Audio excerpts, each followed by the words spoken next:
జీఎన్కే ఏంటే ఏదో కొంప మునిగినట్టు అరుస్తున్నావు? అదే మునిగిపోయింది.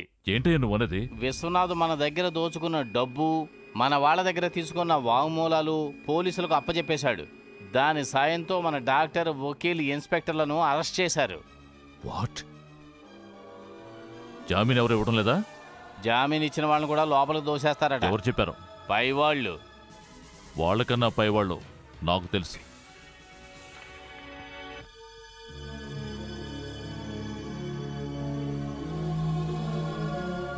మిస్టర్ విశ్వనాథ్, మీరు చాలా జాగ్రత్తగా ఉండాలి. ఓ 4-5 రోజుల దాకా ఎక్కువ వెలుతురు చూడకండి. I mean powerful light. దానివల్ల మీ కళకి ఇంకా బాధ ఎక్కువ అవుతుంది.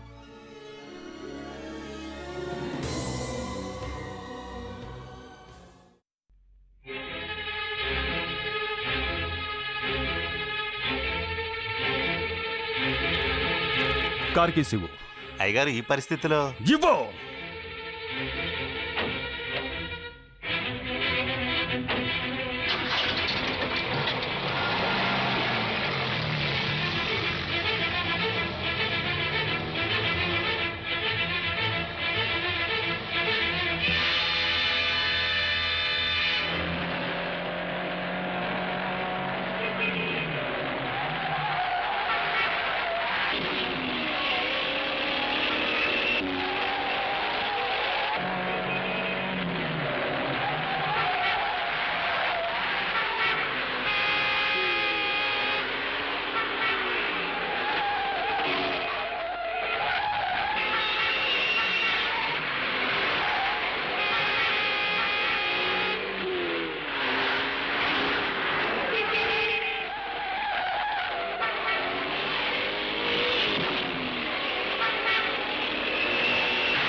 చట్టానికి వ్యతిరేకంగా ముగ్గుని బయటికి తీసుకొచ్చావే.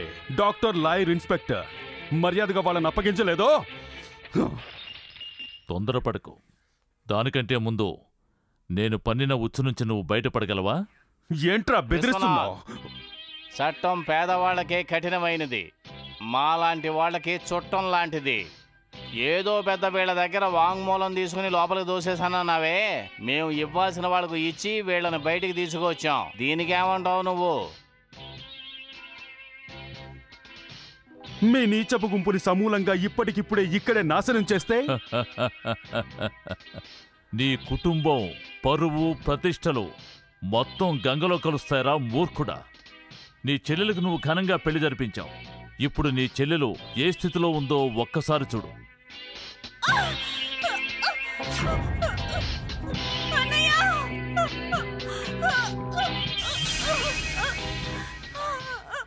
నీ చెల్లెలకు తాళి కట్టింది ఒక్కడే. ఇప్పుడు తనను అనుభవించబోయేది చాలా మంది.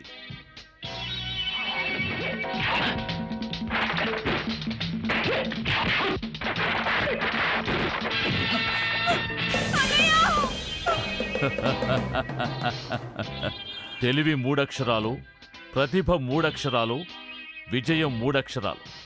ఈ జీఎన్కే కూడా 3 అక్షరాలు. అర్థం చేసుకోరా. రై, అన్న కళ్ళ ముందే తన చెల్లెల్ని మానభంగం చేయండిరా.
రండి, త్వరగా వీళ్ళని వెంటనే తీసుకెళ్ళు. నన్ను క్షమించండి, మీ బాధ్యత తెలియక నా యుద్ధం కోపడ్డాను. ఇంకా పూర్తి కాలేదు. విశ్వనాథ్ గారు వెళ్ళమని చెప్పానుగా. అన్నయ్య, వెళ్ళండి. ఏయ్!